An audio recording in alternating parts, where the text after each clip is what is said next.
Welcome, everyone, to That Kind of Nerds podcast, a weekly show that tells you what is going on in the nerdy world. I am CJ Millen, joined by Josh Burns and Brian Thornton.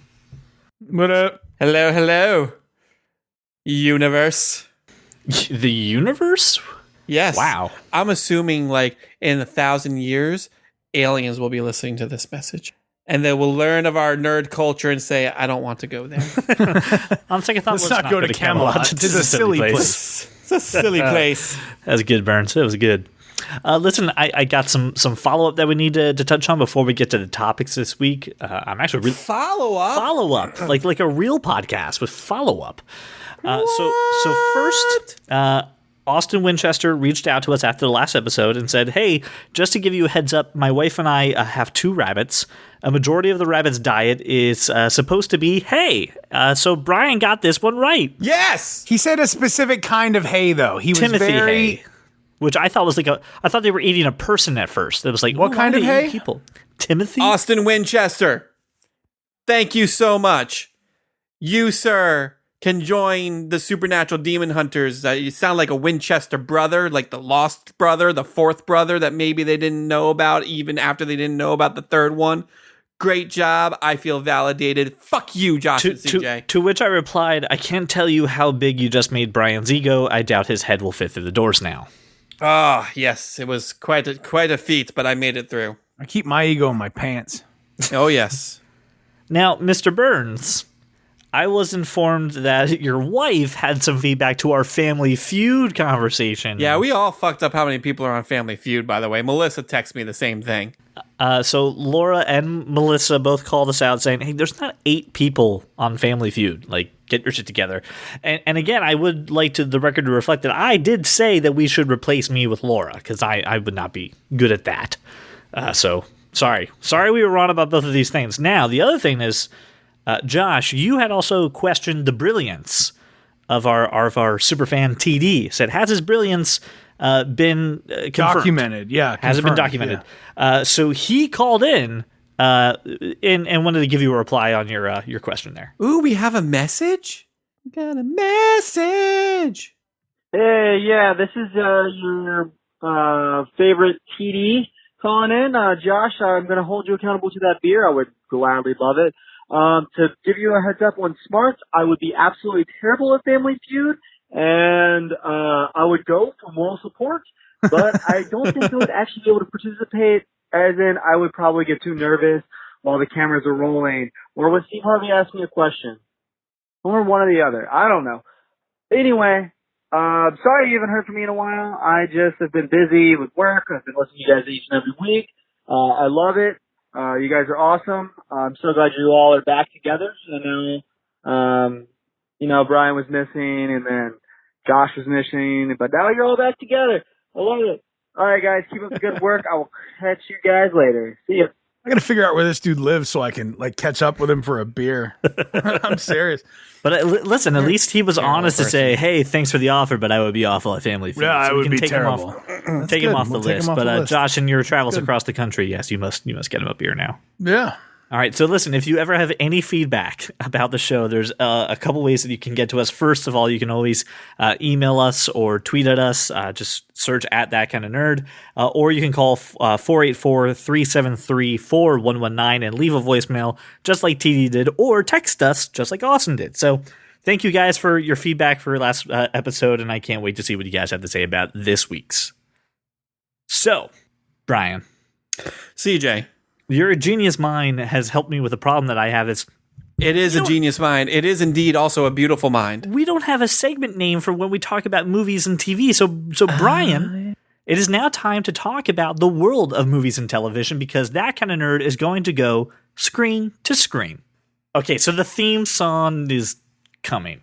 We'll figure it out. If you've got a theme song, send it to us. You can always do that. All right.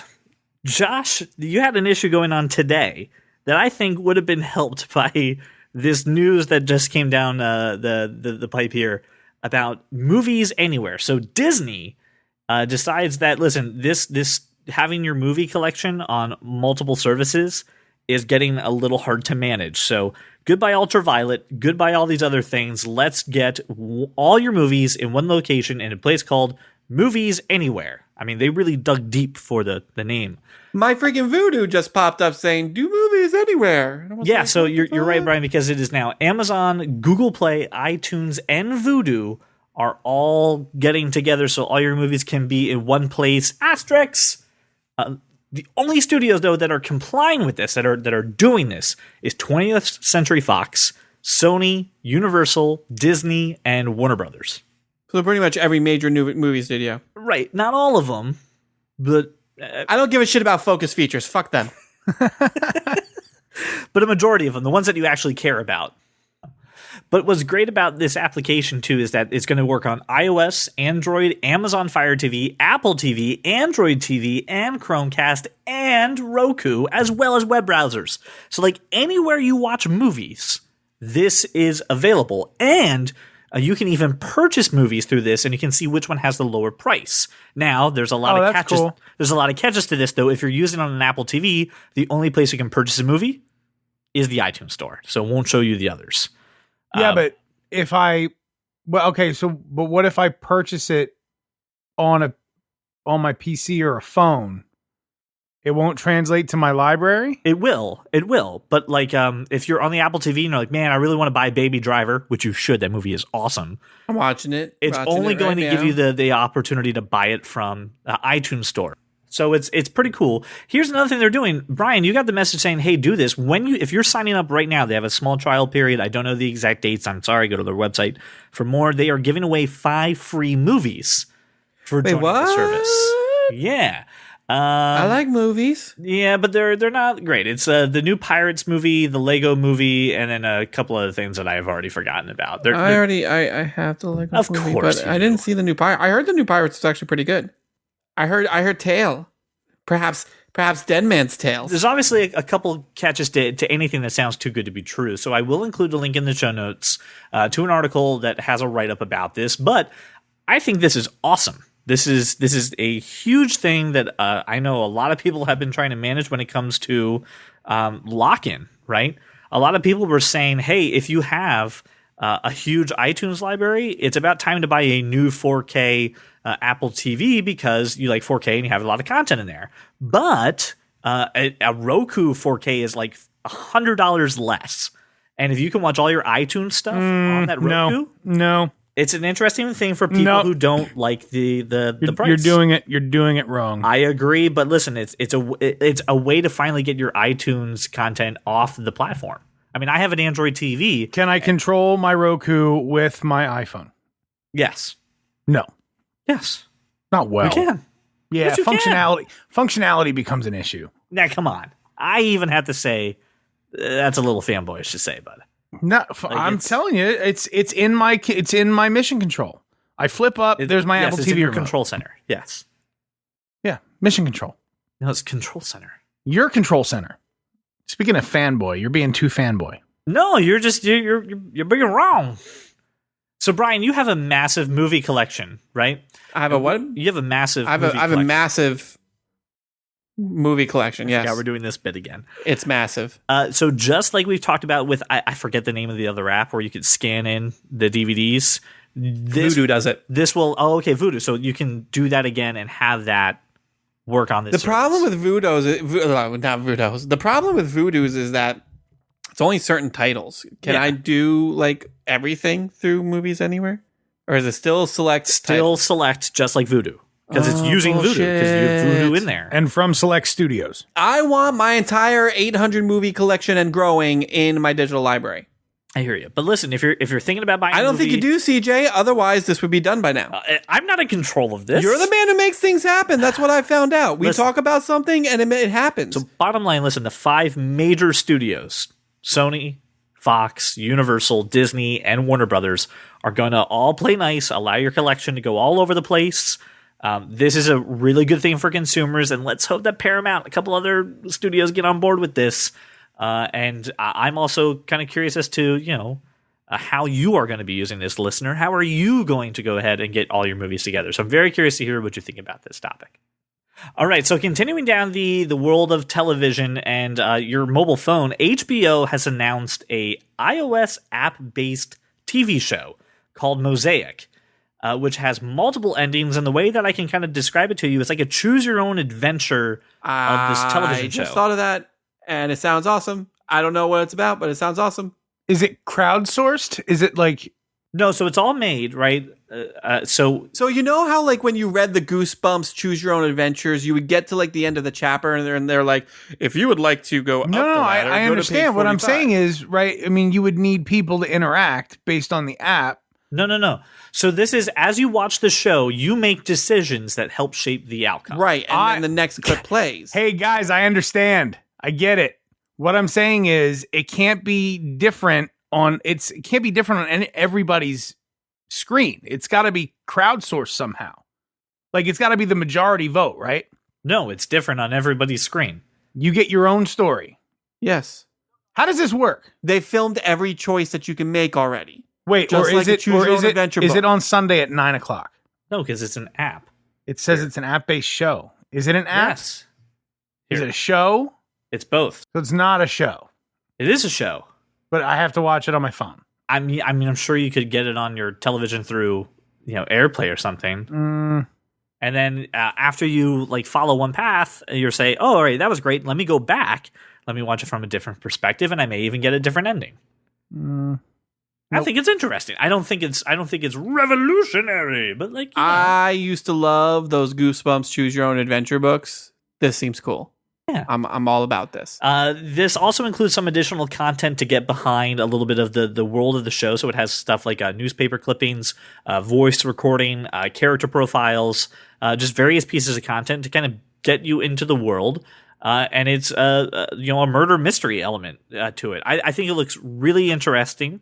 I don't know if it's going to be the huge mainstream thing, but again, this is HBO, and Josh, as we've said, their content is pretty solid. So Is it on they're worth trying. HBO? It's on the HBO app. Is it on HBO? Can you watch it on HBO? Yes. I don't know yet because it doesn't come out until January. If it's on HBO, it may be somewhat successful.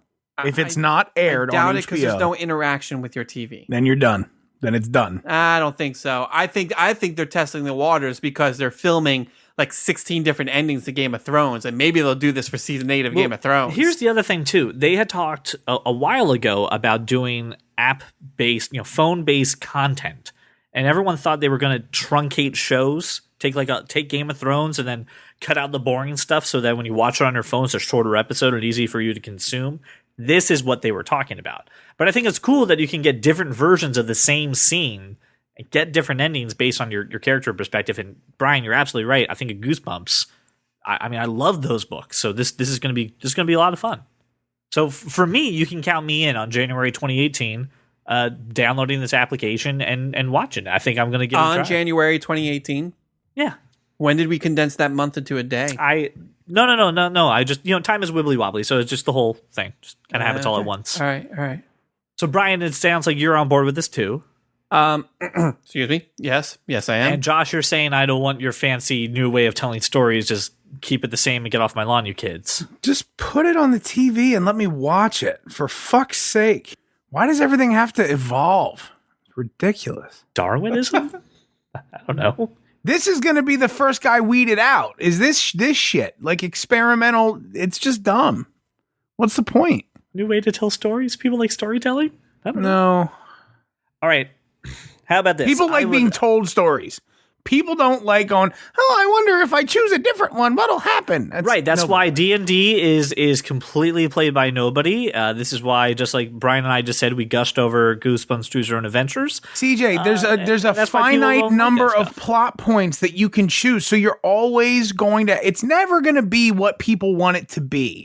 You're always let down in a situation like this, right? Because you're like, hey, well, why didn't this guy cut off his arm to escape, and then he could run and steal the gold, and then I don't understand what the story is, but like what I'm saying is someone's going to think of something outside the box, and it's not going to be in there, and they're going to be butthurt about it. I mean, but that's going to happen even in traditional storytelling. And like Brian is like he's probably the gold standard for thinking of something that a showrunner could have done a little better, Oh, that's true. I do that a lot. and then being asked up that it wasn't done the way he had thought about it because it would have been better, and the way it turned out was shit. My ending to How I Met Your Mother was the best. This is what's going to happen. Everyone's ending to How I Met Your Mother. Was That's not the true. crappy Mine guy. was better and the best, and I should work But for I mean, CBS.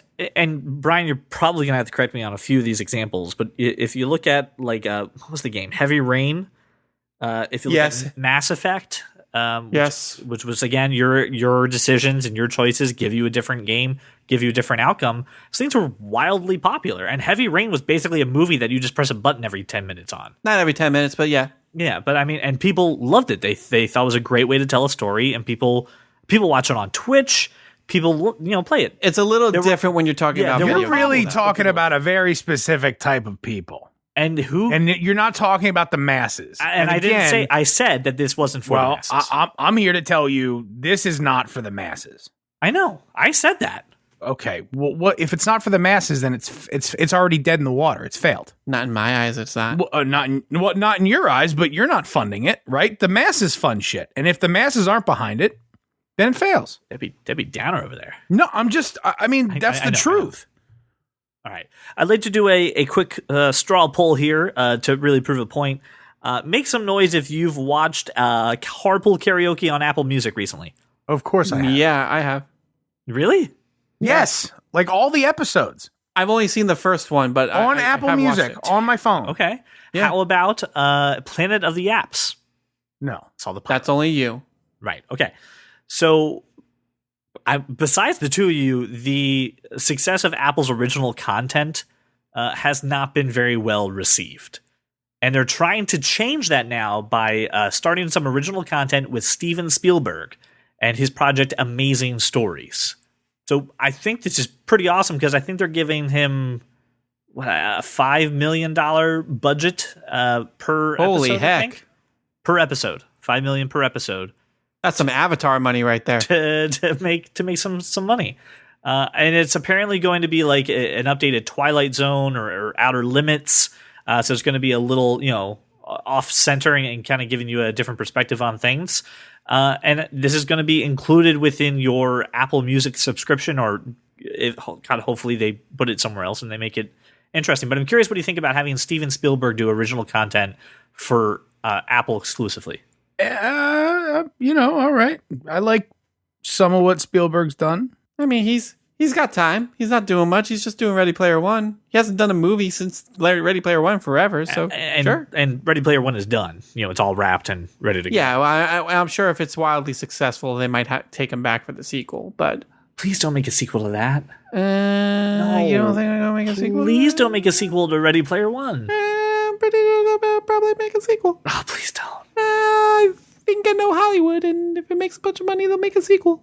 Oh, thanks. I've already got one. I don't need another one. No. Yep. It's gonna happen, CJ. Okay. Anyway, so let's get back to this. Do you think, Josh, again for the masses, then, since you're speaking for the masses, is this something that would maybe draw people to get an Apple Music subscription or get some kind of Apple content subscription to watch Steven Spielberg? No. I don't think it's going to make people subscribe to Apple Music. No. I don't think Apple Music's problem is a content problem. I think it's an advertising problem. Like, nobody knew about Planet of the Apps until CJ brought it up to me. And don't ever watch it. It's terrible. And I've seen, but once you use Apple Music, you realize how shit Spotify is. So it takes a little bit of time, but people are not willing to adapt. See, for me, it's a problem of discovery. I don't think of going to my music app to watch a television show. Right. So, I mean, you've got to put it in the TV app that's on my phone. You've got to put it in some place other than the music app. But I think that Steven Spielberg is a big enough name that the mall walkers, as you refer to him, Josh, know that name and know that he puts out good content. It's not always the best, but it's good content. And I think if you put a Twilight Zone / like not as dark Black Mirror put effect onto it, I think people will watch that. And knowing Apple, they're not going to go crazy dark like Black Mirror, but Twilight Zone, I mean, you can get behind that. So I trust Spielberg to helm that kind of project. Imagine, if you will, a door. You're standing in front of it. Behind it is Gwyneth Paltrow and her Goop magazine. You realize you've entered Apple Music's Twilight Zone. And Josh, too, for your idea too, this is a reboot of a series that ran from 1985 to 1987 on NBC. So this had, I think, even won 5 Emmys during its run. So it is a franchise that has been up before, and they're just putting it up and redoing it on Apple Music. Right. Yeah, it's 30 years later. You know what I mean? Like, how does it? If it translates, great. Apple Music, if it's there and it's good, I'll give it a watch. It's available on every device I own. So it's one of those things. Again, I'm kind of meh.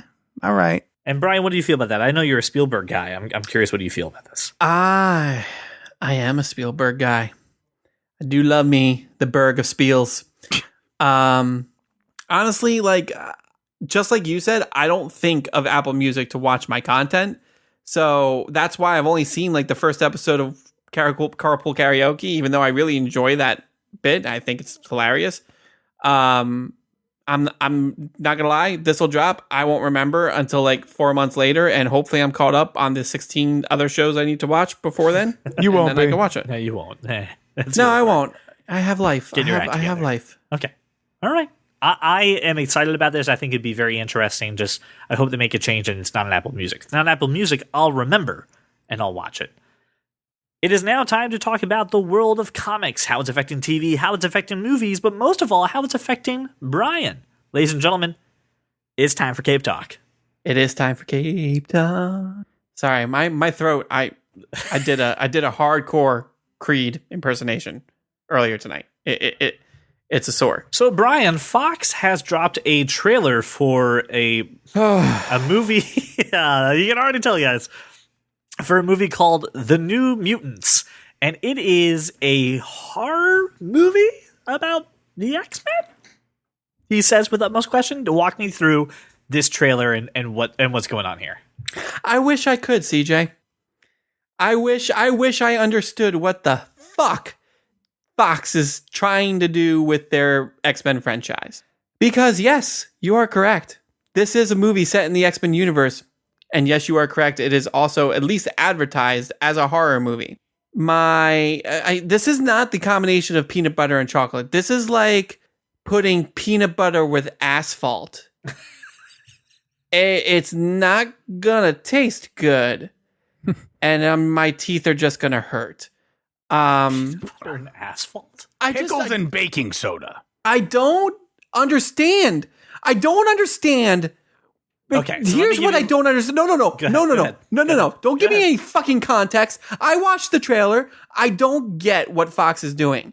So let me back it up here. Let me just roll it back. Because I didn't know this trailer dropped today until my lovely brother texts me earlier today and says, "Did you watch the New Mutants trailer?" Now, backing it up even further. Did you see this? Hugh Jackman isn't anywhere. Outrage. Further, my brother is a huge X-Men fan. Yes. Growing up, he was always X-Men. I was always Spider-Man. His son's name is Logan. His son's name is Logan Wayne. So I didn't know his middle name was Wayne. his middle name's awesome. Wayne. Yeah. So that being mixing comic labels like that. the only I watched it. So I just happened to be walking outside for some fresh air at work. So I had 2 minutes. I pulled it up. I watch it, and the first thing I said to him was, "Why is it a fucking horror movie?" Because I don't understand how you establish this fantasy superhero action universe with your X-Men movies. And yeah, you kind of veered a little bit when you did Logan. That was more of a Western, but still in the action vein. And yeah, Deadpool could be considered a comedy, but still an action superhero comedy. And then you go and you put this pure horror, it's pure horror. It's a pure horror film, and it makes no sense. It doesn't fit in with the rest of what I know the X-Men universe to be in. And he informed me that they are apparently doing the Demon Bear storyline. I don't know what that means. Don't ask me for the background on New Mutants. I just know they are young X-Men. And so I don't know what that means. I'm guessing horror elements, but Here's the problem. This trailer, if it was a horror movie, didn't look like a bad trailer. But what if this movie is successful and they do a sequel? What do you do then? You make another horror New Mutants movie? Like, how does that work? Do you completely pivot and turn it back into an action superhero franchise? That won't work either. What is your plan, Fox? Tell me your secrets, because I don't get it. Here's the draw that they're trying to get the fans in. They have the actress who plays Arya in Game of Thrones. Maisie Williams. They also have the actor who plays Jonathan Byers from Stranger Things. I think he's Charlie Heaton. Charlie Heaton. I don't know his name. They're trying to pull you in that way. And we also got another listener who decided to chime in with this too, is Brian Hammond. So I have to thank him for chiming in. And he framed it great. He goes, at no point did they say the X-Men name. And he has some serious mixed feelings about this. First, they gave us a, quote, spoof with Deadpool. Then they gave us a, quote, Western with Logan. And now they're giving us a, quote, horror movie. All of this is supposed to take place in the same universe. So it doesn't make any sense. And when you first see it, it seems like a TV series rather than anything else. Hold. They're going through an identity crisis right now. And well, not only that, but spoof is kind of what Deadpool does. Martial arts are the most akin to Westerns that we can really get in the movie genre. So that makes sense to me as well. This sort of the samurai story. Samurai, essentially, Western, they're the same thing. So Logan was already set up to go that way. I don't have any problems with that. I don't think it's an identity crisis, especially because I thought Logan was the best I've seen from the X-Men universe. I agree. So it's not really like for me, it's going horror that makes no sense because that's what I'm saying. No, I know, but I don't want to make it about they're exploring genres because They're just trying to find themselves. Anyway, I just look to wrap up. I don't think that making characters, sort of get in where they fit is a bad thing. I think that losing anyone under the age of 13 who would have gone to see the movie is a bad thing. You know what I mean? Like you're confining this to a very, very small group of people. And again, not applying to the masses is a recipe for disaster. And unless this cost a nickel to make, like every other horror movie, which it didn't, not with Maisie Williams in it, they're not going to get the return on investment. I don't understand. I need a job at Hollywood. I would do so many great things with all of these things. Do we have a release date for this? It comes out 3 days before it exits the theater. I want to say 2018. I don't remember what month though. John, Brian, though, I have one fear, and you're right, and that is there's a lot of people who like horror movies and maybe necessarily don't have an attachment to the X-Men franchise. So if this does become successful just within the horror genre, what happens to horror movies? They just keep making them. I mean, just look at Saw. I mean, they just keep going to the point where nobody cares anymore. And Brian, you said you looked up and you saw that it's coming out in April. It's coming out April 2018. But I too have one fear, CJ, and it's snakes. On a plane? No, just snakes anywhere. Why do it have to be snakes?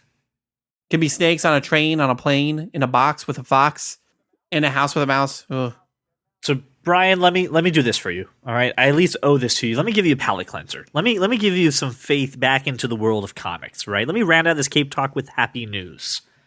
There wasn't a whole lot of stuff that came out at New York City Comic Con. However, we got some fantastic news that Batman, the animated series, is coming to Blu-ray in 2018. Yes! I saw this. I'm super excited because I only own one season, and I saw this, and I'm like, I'm going to buy that shit on Blu-ray. It's an amazing show. If you've never seen it, you should. It's an award-winning. They won 4 Emmys from running from 1992 to 1995. It is seriously, it is one of the best Batman.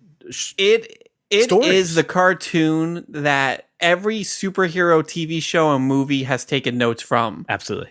Since it's amazing. It did so many ridiculously great things in what's essentially a kids show And like, fuck, I love this show. It's also the show that invented Harley Quinn. Oh yeah, I mean, obviously, it created Harley Quinn. It did a lot of stuff. If you want to talk about the Batman mythos, it created Harley Quinn.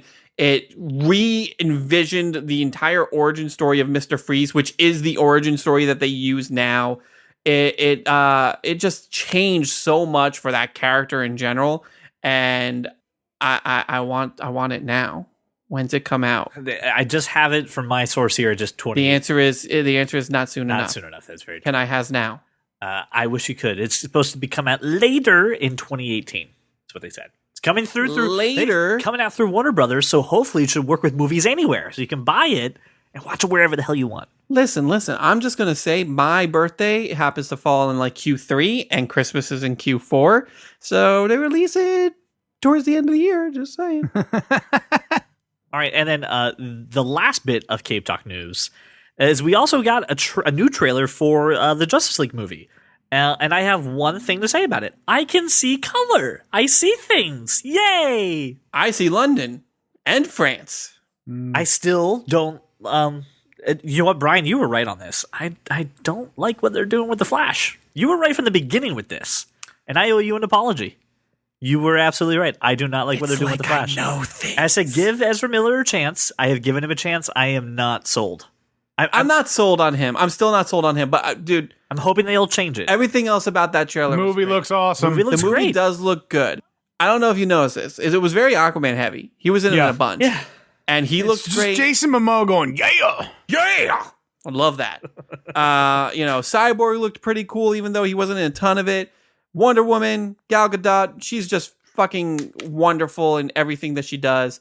They showed Superman officially Yeah, but in a quote-unquote no, dream. They yeah, okay, showed the it dream before. sequence and the hologram. But yes, He's back. We all know he's let's- back come on, because they let's have to let's do the not be stupid. mustache. He's back. I'm looking for. I'm ready. I'm ready for this movie. Comes out next month. I'm totally excited. I'm telling you, if this movie burns me, I am done. I am just done. Oh, CJ! Hello, Bane. Are you worried about the fire rising and burning you, CJ? I'm worried about the fire of my fandom going out on Oh, DC. yes, CJ. Are you worried that your fandom will be broken much like a bat? Yes, I am, Bane. CJ, I heard I should start calling you Chris, CJ. It's Chris! some Bane. You must give Justice League a chance, Chris. Don't do that. This is the people you want in Don't charge of your when- movie? When you hear Chris, all I think about is at some point I'm going to have to shoot a bright light into the sky and have debris float around it. Much like the bat signal. No, not yes, the- Chris. That- It shines bright in the sky. Bane, but I'm- once I break the bat, it disappears. Bane, I'm curious. Did the Flash joke about the bat signal land with you? Did you think that was Oh, funny? yeah, CJ. I saw the joke that the fake Flash made about the bat signal. It seems like he has no decorum and knows not of any secret identities. All right, Bane. It's always nice for you to stop. This is going to be an awful time for the Flash, CJ. I feel like I should break him as well and repair him with Grant Gustin. By the way, CJ, did you watch the premiere of The Flash? I did not yet. It was wonderful. I don't have the cable. fire rose in Brian's pants. All right. Well, thank you, Bane. I I'm appreciate gonna it. have to get on that. I haven't watched it either. That's Oh, so fantastic. good. It was so good. Okay, and that, ladies and gentlemen, is the end of Cape Talk. Now, as you will know, it is a personal passion of mine to go around the internet, find the weird, find the obscure, and ask these gentlemen for their tech perspective. Ladies and gentlemen, we have gathered today on this podcast to remember fondly, and I use fondly with air quotes, Windows Phone. Because it has unfortunately been confirmed that Microsoft is no longer interested in doing anything with the Windows Phone. And my question is, I didn't know that was still a thing. Who's still using that? My question is, when are they going to do that with game consoles? Right. I don't know. Yeah, you mean like all right? You mean all game consoles, abandon right? all of their little side projects and just go back to making computers good? When that's just did what they I'm ever confused about. have good computers? I'm still waiting for them to make a good. yeah, still waiting for computer. them to make good computer operating systems. Okay, Windows XP was pretty glorious. Shut your hole. Yeah, Windows XP was good, but Snow Leopard was better. And 7 was good too. I mean, let's No. What difference does it Seven make? was better because it followed Vista. All right, and they were just like, "Hey, do you like XP?" 7 was It's back, better it's back, because it's back, it was a high def version of XP. Okay. Josh, Okay. you and I have worked in the mobile phone industry for years, and I mean, I never took Windows Phone seriously. I even ruined a Windows Phone for you because it was off balance when you held it in your hands. So I'm curious to hear what you think about the demise of this platform and saying that the only thing that they're going to be doing is supporting bug fixes and security updates, and that is it. They don't even have any ambitions on doing new features and new hardware. There's going to be a lot of Microsoft employees going, "Oh man, I got to get a different phone." Bill Gates is using an Android phone right now. Yeah, they can't use iPhones. Pretty silly. I don't care at all. Like, this doesn't affect my life in any way, or really anyone that I know, because I used a Windows Phone as a secondary device for approximately a month, and it was awful. Like, it was really bad, real bad. And it was a nice phone. Like, it was really powerful. It was an HTC Titan. It was a top of the line phone, but it was just so god awful. It was unusable. So this is like 5 years in the making, in my opinion. I'm just saying they finally abandoned the Zune. Now they're abandoning the phones. Please just abandon game consoles. Stop trying to stick your dick everywhere, Microsoft. Let's just let the other people do what they do best. You stick to computers. I don't think they do computers best. Did you see that James Gunn before Guardians of the Galaxy 2 premiered bought like a fistful Yes. of Zunes? Because Yep. he just knew they would go up in value and he's selling them for charity and whatnot. I think it's great. Okay. This is a personal opinion and obviously not the opinion of the whole That Kind of Nerd audience and members. The fidget spinner is the worst thing that happened to me in 2017. They're everywhere. What? I hate them. What? I think they're stupid. I like the. You don't have a good one. You don't have a good Great. one. Nope. I hate the fidget spinners. a good fidget spinner. No, there's no is such thing as a good fidget spinner. It's stupid. false.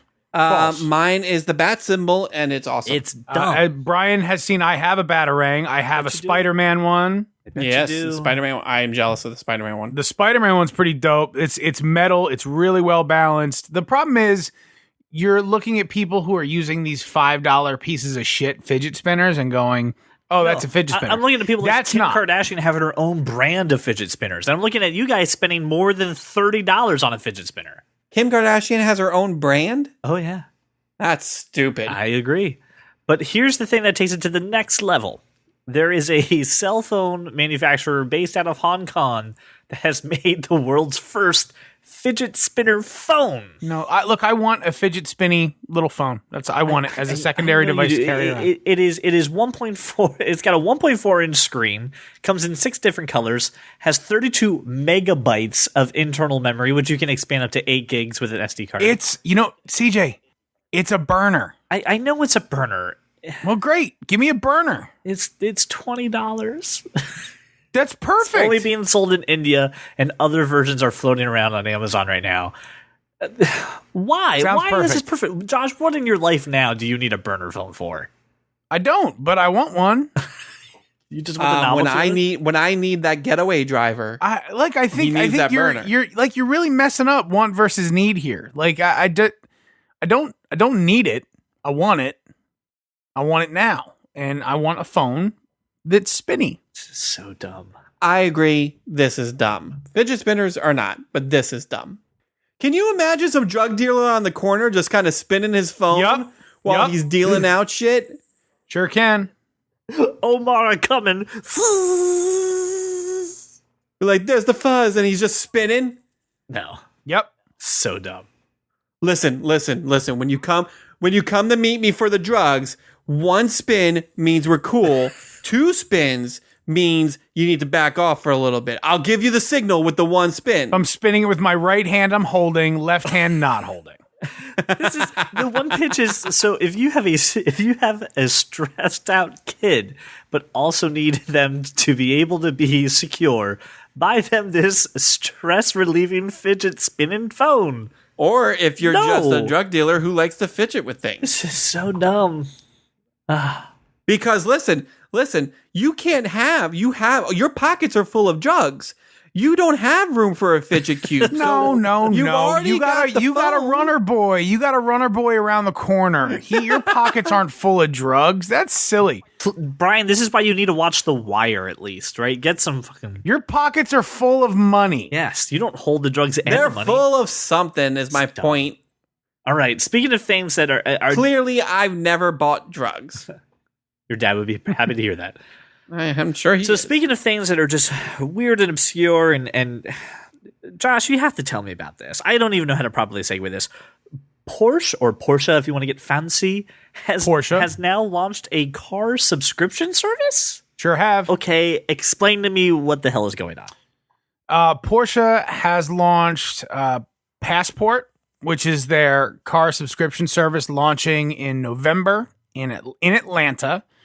The monthly, there's two levels of plan, right? So the monthly Passport membership is $2,000, A month. okay, per month. Yep. Okay. And that gives you access to cars like the Boxster, the Cayman S, 6 other models. Now, let me put this in perspective. For people who may already be interested in leasing a Cayman, like a Cayman S Turbo, that leases out at like $1,200 a month. So you're already on your way there. The great thing about this is that it's app-based. Apple and Android users can use it.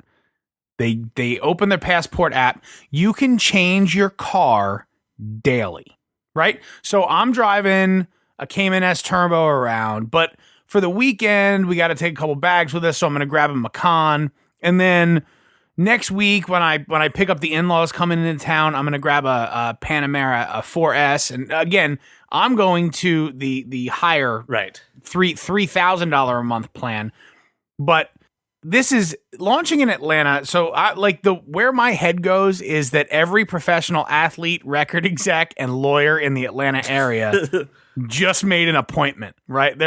I need to know how I do, because they're already paying $1,000 a month for their cars. Right. Now, you as a layperson, if you want to do this, right, there's a $500 activation fee and a credit check. But you can actually download the app and do same day or future vehicle exchanges. I'm not saying it's in any way practical.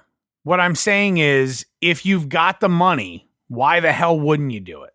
Have a different Porsche every week. I'm just imagining some really bigwig kind of driving this Porsche, spinning his phone, just enjoying life. Like, yeah, nothing can get better. I got a spinning phone and a Porsche every day. I have a different fidget spinner to match the color of the Porsche that I'm driving. Oh my gosh. And like if they change their suit, they can change the car to match. No, a dude's got like he's got a watch case full of fancy ass fidget spinners.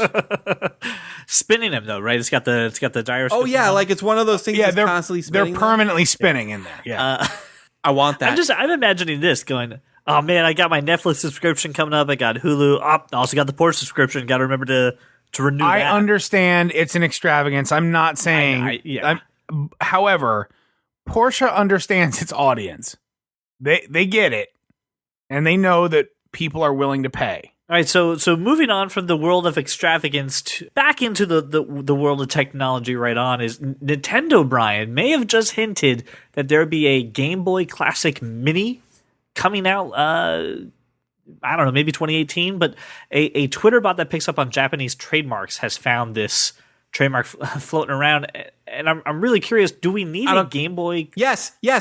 Give me all the classics. NES classics, SNES classic, N64 classic. I just all the classics. I want Isn't them this being sold at Staples right now, and it's being called like the Pixel, and it's $30? It looks exactly like a Game Boy. Yeah, but And it's got like Bad Dudes and other shit on it. I don't know, man. I never go into a Staples. It's like one of those, you know what I mean? It's like those little knockoff the emulator handheld things. I'm Like, sure there is, but I mean, listen, the SNES Classic just dropped last month. It has been impossible to find, I know, because I've been trying to find one. These things never have all the games I want. They never have all the games I want. But you know what? They have a ton, and it's a lot of fun, and they're tiny, and they're cute. And every single one of them has been hacked to put all of the games on it. Yeah. Like all the But games. Whatever game you want. Like, I have to do work then. Either way, yes. First off, regardless of whether or not you want it, CJ and Josh, clearly there's a demand for it because every time they do this, they sell out opening day. So Nintendo is making bank on their old classic consoles. That plus the fact that you still really can't find Switches very often anymore either. They are rolling in dough, and this makes total sense for them. Absolutely. I never owned a Game Boy when I was growing up. I totally would buy Really? this. Like I owned a three Game right Gear now. I owned a Game Gear. In my house, I have 3 Game Boy Colors, like sitting in my house doing nothing. Well, good for you. All right. Yeah. Okay. Go ahead Go and on shove that eBay back in my and face. you get them like No, I don't care. $20. All right. I'm well aware. I just walked into a retro game store the other day, but the problem is not buying the console. The console is always cheap. It's the games. All the games that I want are $60 to $80 a pop. And if I'm buying a Game Boy Classic, you know I'm going to want the Zelda games that were on the Game Boy and the Pokemon games, red, blue, green, yellow. No, they weren't on. They weren't on the original one. They absolutely, the red Yeah, and blue were absolutely They were on the original. one. Not Zelda. There was a Zelda game on the original. Absolutely. I don't What remember. was the Minish game? Cap? Minish Cap, I think. I don't remember. Ugh, God, the thing was like it was green screen. It was good for Tetris and Castlevania. Who cares? It doesn't matter. I want all of that stuff. And those games cost a ton of money. The content is always a lot of money. The console never is. So if I can spend $80 on a console with all those games preloaded on it, I'm in. All the time. Yes. Gimme. The head nerd has spoken. Burn it on, Nintendo. Brian's ready to throw his money at you. As a gamer, I don't think there's any love in the gaming community for GameStop. It's definitely a place where you can go ahead to buy things, but dealing with them is not a pleasant experience. They kind of gash you on trade-ins. They're usually not the best people to deal with. I know there's some nice They're always people. trying to get me to pre-order something. Yeah. I just called them the other day and they're like, would you like to pre-order? I'm like, no, I'm on the phone. I'm not even in your store. I just wanted to just tell me if you have this in. Just tell me. Just tell me. Tell me.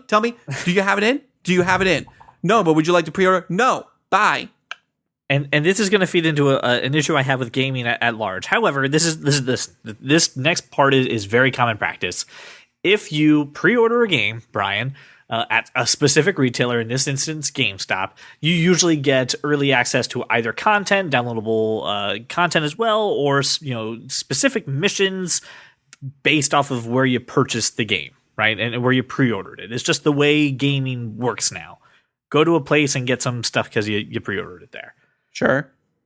But usually they're not like in your face and making you feel like a pile of crap for not doing that. And GameStop rolled an ad that has for Assassin's Creed Origins, which has the protagonist sliding down a pyramid, and then mid-roll a camel comes in, blocks your view, and says, "Sorry, this bonus mission is locked unless you pre-order it at GameStop."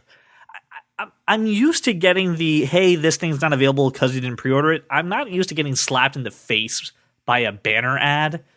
And this kind of ticked me off. And this also brings me up to a picture I found, and I posted it on our Instagram here, that has a great comparison, and it has a picture of a cheeseburger, and it says original game, and it's got all the toppings in it.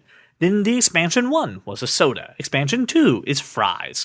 They're add-ons to the initial experience. And then it has now.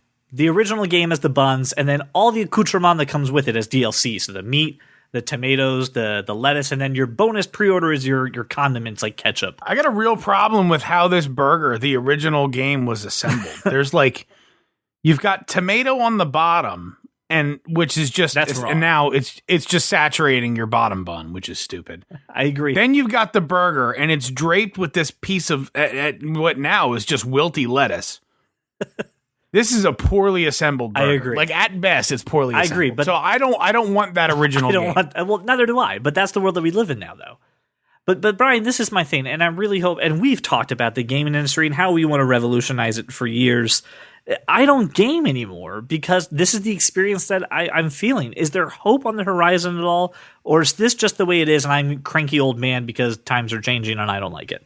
Yeah, well, GameStop is run by a bunch of assholes, and obviously the business has been going downhill for years now. Nobody wants to buy their shit from GameStop. We all buy it from either Amazon, or if we want like the actual hard disk, we go to like a Target or Walmart, or They're like the most miserable people, human beings to deal with. right? Or 9 out of 10 people just download it directly from their console anymore. Like, now, do you feel though that because you don't pre-order and you don't get access to this exclusive stuff that you're missing out when the game comes out, or does it come out later? Like, no, because honestly, 89% of the time, all that exclusive DLC just at GameStop, if I wait an extra 3 months, it's available during the season's pass that I already paid for. So you're getting it anyway, people. I get it. You get it anyway. You just wait a little longer. okay, so this is just really a tone deaf ad by GameStop. It's just them being morons. What a freaking surprise. I was hoping that this wasn't this attitude towards customers and gamers really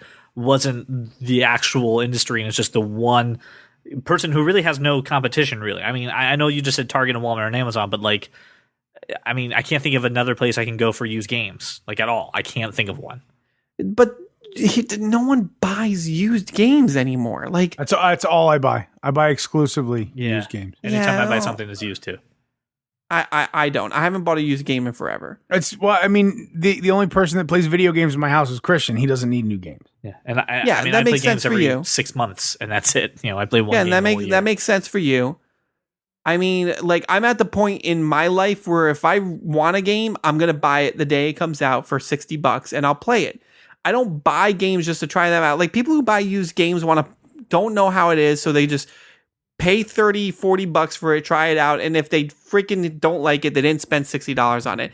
In today's freaking gaming world, with stuff like Twitch and PlayStation live streams and the Xbox live streams and stuff like that, if I'm unsure about whether or not I want to buy a game, I watch it. freaking load up Twitch. I do the same thing. And I watch somebody play it. So that is my strategy. I watch people on Twitch and I see if I like the game that I'm looking for, and if I do, I'll go buy it used at a GameStop. See, if I like it enough, I'll just go buy it brand new. I'll just plunk down the $60 to avoid walking into a game. to avoid walking. Anything That's to exactly avoid. what it is to avoid walking to a GameStop. Ladies and gentlemen, it is now time for the Nerd Degree. If you don't know what the Nerd Degree is where that kind of nerd gives a topic, a product, or a movie the third degree, and we decide if it passes or fails. And this week, we are looking at a new VR experience called Dreamscape Immersives. To me, it is just like a VR escape room. And what's happening is that AMC theaters are betting that this is the future of, well, entertainment. And they're going to make these dedicated experience locations where you can go in and basically do a VR escape room. So I have a link in the show notes. It actually shows a video of this, a demo. It's called Space Traveler. It looks really interesting. But I'm really curious what you guys think about this as either a way for you to become like a VR experience that you would pay money for and go to like a specially catered place just for VR. So I'm curious if you think this is viable or if this is just a fad and it's going to end miserably. But here's the thing. I went to my first escape room a few weeks ago when I went down to South Carolina, and I had an absolute blast with it. I thought it was great. The environment was immersive enough, but not hyper realistic. Very similar to VR. But what's cool about this concept is that there's objects around the room that are basically it's got those tracking dots on it. So they're green screen. Yeah, you're holding a stick, but that you see it as a torch, and they have something marked on the floor that in your VR capability looks like you're in a broken bridge. So it looks really immersive and interactive, but I just don't know if this is something I would say, hey, get my brothers and get my wife in the car and let's go do this together versus just a regular old escape room. So I'm very curious to hear what you guys think. I think first and foremost, you'll never get me in an escape room ever. You would punch things and just break walls. When someone locks me in a room, I find the guy who has the key and I punch him until I'm out. Sounds better, right? That's what happens. Yeah. So no. And then there's obviously the, unfortunate downside of wearing this contraption on your face, which I'm not ever going to do. And then you have to wear a backpack with this. So you get a VR helmet and a you wear backpack. because it has the computer. So it's okay. No but one less, said I had but to it's- do physical activity. for Right, this but it's shit. less fun. It's less fun than laser tag. Yes. And I'm still wearing all the equipment. So Brian, have you ever done an escape room before? No, I would really like to. I think it'd be fun, but I think it would be fun because it's an actual room that I have to escape from. I agree. But not listen. I love my PlayStation VR. I think it's really cool, but just like a lot of other little nifty doodads, I played it hardcore for like a month and a half, and I haven't touched it since. So they're trying to make 6 of these what they call Dreamscape immersive VR centers in the United States and some in the UK in the next 18 months. So these things are going to start popping up. And they're repurposing existing movie theaters. So places where just sales are down. They're hoping that this will... windows boarded up.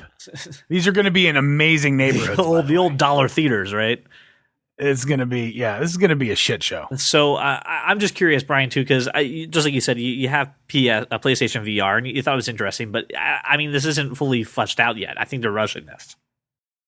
Yeah, I think to do it right, it needs a little bit more time. I also think that I'm not going to volunteer to stumble around in the dark with a bunch of people with a backpack and a glow stick. And something just over my face. I just see like me running into people all the time. Oh, sorry. I'm trying to get. No. Oh, okay. All right. Well, all right. Like that's just what I see. The thing And is- It's like playing a game of who's in my mouth. yeah. The thing is this, is that the backpack, wearing the backpack that I agree is a dumb idea, does actually put that avatar in the world. So like you do see people in the space. But I we all understand know the that if meaning you of it. turn the wrong way or I mean, even with the Wii, when you had the little freaking nunchucks, if you turn the wrong way, you could just disappear for like, a good 30 seconds. Or if you pat yourself to brush off something that you think is on you and, I knocked off the sensor, now I'm invisible. And people are grabbing you and bumping it. I think to do this right, it's going to cost way more money than what they would get. So they're going to do it half-assed and no. So let's say they give you the opportunity to do this, right? I'll try anything What once. would be the price that would be, okay, I'll do it? What's the price that it's, yeah, all right, that's a fairly decent use of my money. $1, Bob. I know you were going to go really low. Hang on, because there's some factors in it. How long is this experience? This one, they don't specify the time. Let's say you get an hour and 20 minutes to solve the puzzle. $35. Holy shit. I was going to say 30, so you're in the same realm as me. I think this is I'd pay $35 for that. $30 for. Yeah. At 35, I would strongly consider not going, but I mean, I may, but like you have to twist, like the theme would have to be perfect. That would absolutely do. The only thing that I think would be the only thing that makes this really interesting is that you can change the theme pretty easily, Yeah. right? And some of these escape rooms are pretty cool in the fact, like they have a Zelda escape room. I did. They a had Walking one Dead that was completely, The Walking Dead. They Yeah. had one that was completely made up, like the Resident Evil games. And you can do that really easily just by flash drive and a couple hours of download. Yeah. So, I mean, that's interesting, but the mechanics of it is what bothers me. I don't think it's there yet. How many people participate in this thing? You How many usually, people- for a standard escape room, you have to have at least 10 people. Oh no! I mean, we did ours, and it was 5 of us. Most of them are like 10. It was a It's a group, It was yeah. a smaller area, a smaller room. Josh, from this article that I find that I'm reading, they're saying it's about 5 people at max. For an hour and 20 minutes. I know- made that time up. I don't. And I get it. But like an hour and 20 minutes, which requires what? 10 minutes of setup approximately? You know what they're doing? I can see this now. You know what they're doing? Here's how I consider it. This should be on par with like Bounce U, right? The pricing should be or iFly, like the skydiving thing. like 30. Brian, you're giving them $175 a session. It requires them there's no maintenance. No, there's maintenance. There's No. maintenance. It's 10 minutes of setup. That's it. They but reload a all- There's program. maintenance for all the software for- equipment and the Yeah. software. Different scenarios Yes, and all that. yes. It's all in the investment capital. That shit's paid for. You're telling me that running 8 1 hour and change classes or sessions per day on the weekend, which they could easily, but they could probably book more of these shit during the week than they will on the weekend. because this is all like all the team I was builders gonna say, want to yeah, do an like- escape. All the team builders want to do. I did escape indoor room, which is skydiving, and it was like idiotic, right? But you're going to give them $35 a head, $175 for it's 43 cents and change per minute. Nope. Okay, hang on, because I just realized what they're doing. What are they doing? Price gouging. No, I'm not even worried about the pricing or anything. Like I you know how every theater has that like little rinky-dink party room that all the 7-year-olds would have their little party in. That's the room they're gonna do this shit in. No, they're. It's not going to be some giant It sounds room. to me like they're going to take theaters and clear them That's out, what they're gonna and do. it's going to be multiple rooms. I don't believe that. That's what they're doing. I don't believe that. That's what they're doing. They're It's clearing out theaters. way and too much making- work. Making these theaters. I trip over those fucking steps when there's a giant light on inside there. You're telling me they're going to No, clear out all no. the They steps just- and seats and shit? They just clear out. So essentially, I mean, where the seats are is just a ramp. Yeah, you just rake it. There's no steps there, right? And then the entire base of the theater Yes. is all flat. Yep. So it seems like a pretty good space. Yeah, it would be a good space for this because they're not utilizing the entire thing. The rent is nothing. So here's what I compare this to, because I've had this conversation with a buddy of mine in Detroit, which is a whole city of boarded up places, right? In Detroit, like one of the more popular team builders is something called Foaling. Okay, you go to a warehouse in a slightly sketchy area, and there's dudes that check you in, and there's different sort of areas of the warehouse, but a bunch of different games going on. Essentially, to set this up, all you need are 20 bowling pins and a couple footballs, and you throw footballs at bowling pins, and you call it foaling, right? And people pay. It's so dumb. Oh, it's so, but It'd be it's the fun. same thing. It'd be fun, but It's- it's so dumb. It's the same thing, and I guarantee it's less I expensive agree. than this shit show. Yeah.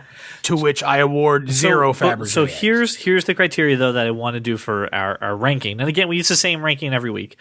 Is the potential. Just the potential. Where do you put this on the scale?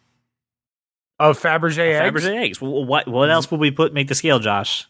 zero. I give it zero potential. out of There is out of no out of potential. 0 out of 1 Fabergé egg, because Fabergé eggs are worth millions. That's true. All right, so Josh sees no potential in this at all. You don't think a kid's birthday party in 5 years this would be something they would do? No, they're still going to be doing laser tag and bounce you. Brian, what do you think? 2 out of 5 Fabergé eggs. Well, 5. Are we still doing one? Because No, I the scale's always been out of 5, but we obviously give Josh his own all right, ability. Josh can just disobey all the rules. I give this a 3 out of 5. Fabergé eggs, of course. I don't know what other metric we would use. I think this has potential. I think this, just like we said, is a customized escape room whenever you want something. Change the theme based on what's ever hot just by a couple lines of code. But I'm not wearing a goddamn backpack. And get all these sensors off of me. Figure out a way to make this a little easier on the person. Ladies and gentlemen, That Kind of Nerds podcast is a podcast for the people. So we obviously would love to hear your questions, your feedback on the episode. We make this podcast God damn it. based on your money for you, the people. It's a poor choice of words on my part. You fucking that door was wide open. You did yeah. not expect me to walk through that shit. Walked right into it. So listen, find us anywhere on social media. Look for That Kind of Nerd, or on Instagram. We're getting active on that That Kind of Nerd podcast. You can also call or text 484-373-4119 and have your thoughts and your voice on the show. Also, please support us on Patreon. Go to patreon.com/thatkindofnerd for exclusive content and some things that are going to be coming down that are very exciting. I am CJ Millen, joined by Josh Burns and Brian Thornton. Thank you so much for making us your walk around your neighborhood or your drive to work, and we will see you all next week. If you love comics and sci-fi and technology, television, video games, and fantasy, well, take a listen to our show. I'm sure you'll see there's many points where we can agree. Like that Martha as a plot point was just too absurd, and Apple versus Android is a case to be heard, and that Josh Trank's new Fantastic Four was a turd. Well, welcome to the club, cause you are that kind of nerd. But if you read the show notes, this is the time where you make noises like you're having a seizure. Like a dolphin. How Make about sounds I like a do dolphin. like the white noise on top of it, like Make sounds like a dolphin. That was a monkey. and I don't know what a fucking Okay, so dolphin the theme sounds like. song is coming. We'll work figure it out. We'll figure it out. CJ needs you and me to tell him how he feels. Will there be jungle gyms? Damn you, no. Guaranteed there'll be jungle gyms. Oh, It's damn in- right if there'll be it's in a jungle movie gyms. theater. If there's jungle gyms, I'm in.